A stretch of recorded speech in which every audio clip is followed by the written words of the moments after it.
Hello guys, in this video I will tell you how to fix Delulu app keeps crashing problem. So it is easy and simple, so please watch the full video. Let's get started. First of all, long press on Delulu app, then tap on app info option. After that, tap on storage usage option, and then tap on clear cache.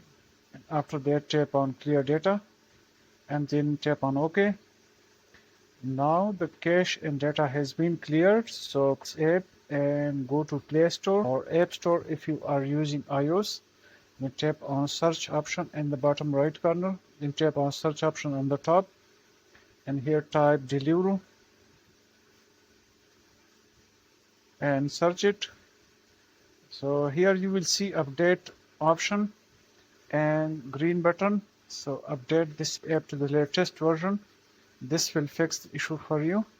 So hope this video will help you. Thanks.